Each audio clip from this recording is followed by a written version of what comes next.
উনি সাধারণ ক্ষমা করেছে, কিন্তু সাধারণ ক্ষমা করলেই তো হবে না, প্রত্যেককেই বিচারের আয়ত্তে আনতে হবে। উনি সাধারণ ক্ষমা করতেই পারেন ওনার উদারতার জায়গা থেকে, ওনার দৃষ্টিভঙ্গি থেকে, ওনার নৈতিকতা থেকে, কিন্তু আমরা সাধারণ ক্ষমা এমনিতে করতে পারি না। আমাদের শহীদ হয়েছে, আমাদের চোখের সামনে রক্ত দেখেছি, আমার চোখের সামনে ভাই বোনেদের লাশ দেখেছি, আমরা তো সাধারণ ক্ষমা করতে পারি না, আমরা বিচার চাই। সাধারণ ক্ষমাটা যে উনি করেছেন, উনি ওনার রাজনৈতিক পার্সপেক্টিভ থেকে করেছেন। আমরা সাধারণ ছাত্র, আমি কোনো রাজনৈতিক দলের না।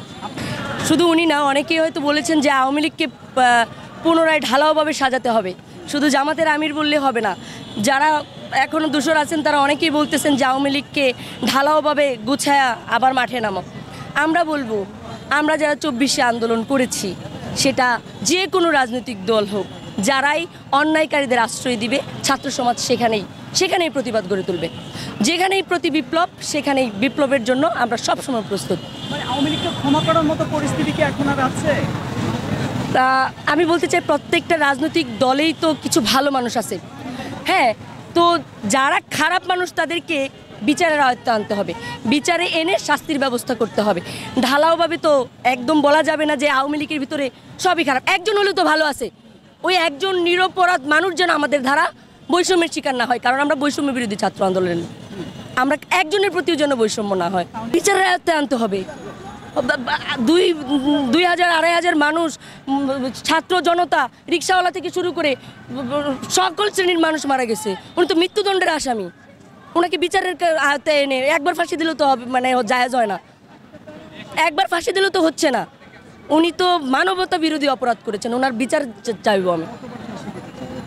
এরকম প্রশ্ন, ক্রিটিক্যাল প্রশ্ন করলে তো হয় না যে কতবার ফাঁসি, একটা মানুষকে মেরে ফেলে। আমি বুঝাইতেছি যে উনি যে অপরাধটা করেছেন, এটা একবার ফাঁসি দিলেই যে শেষ, মরেই গেল, কিন্তু মানুষকে যে আয়নাঘর থেকে শুরু করে যে জুলুম করেছেন, এটা হয় না।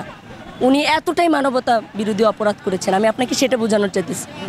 আসলে তো এই আন্দোলনটা যখন শুরু হয়েছে জুলাইয়ের 1 তারিখ থেকে, তো আন্দোলনটা মানে ক্রিটিক্যাল মুভমেন্টে দাঁড়াইছে হলো আপনার জুলাইয়ের 16 থেকেই দাঁড়াইছে, যেদিন আবু সাইদ ভাইকে মারা হয়েছে, কিন্তু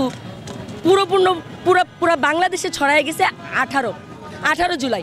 18 জুলাই থেকে যে 28শে জুলাই, এই 10 দিন যদি মানে আপনারা দেখতেন, সংবাদকর্মী থেকে শুরু করে এমন কেউ নাই যে এই আন্দোলনে দৃশ্যগুলো দেখে নাই।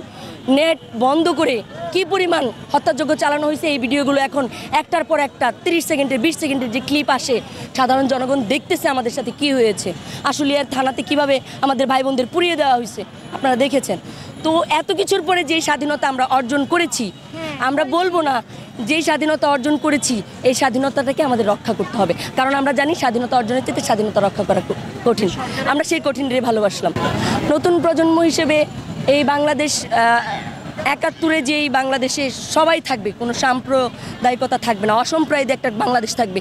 এই বাংলাদেশ হিন্দু, মুসলিম, বৌদ্ধ, খ্রিস্টান সবার, আস্তিক নাস্তিক সবার, এখানে সবাই সবার মতাদর্শ তুলে ধরতে পারবে। এই বাংলাদেশ সবার হবে। এখানে কারো মতামত প্রকাশ করতে গিয়ে এই যে একজনকে দেখলাম যে উনি কি জানি বলেছেন, ওনাকে সেনাবাহিনীরা নিয়েছে, ওনাকে মেরেই ফেলছে, এটা না, উনি একটা অন্যায় করছে, ওনাকে বিচার বিভাগে নেওয়া হোক, বিচার বিভাগে তদন্ত করে ওনাকে শাস্তি দেওয়া হোক, কারণ আমাদের বিচার কাঠামো আছে। যদি এভাবেই আপনি একটা ভুল করলেন, আমরা সবাই মিলে ধরে আপনাকে মেরে ফেললাম, তাহলে বোঝা যাবে আমার দেশে বিচার ব্যবস্থা নাই। সো আমরা এটা চাই না।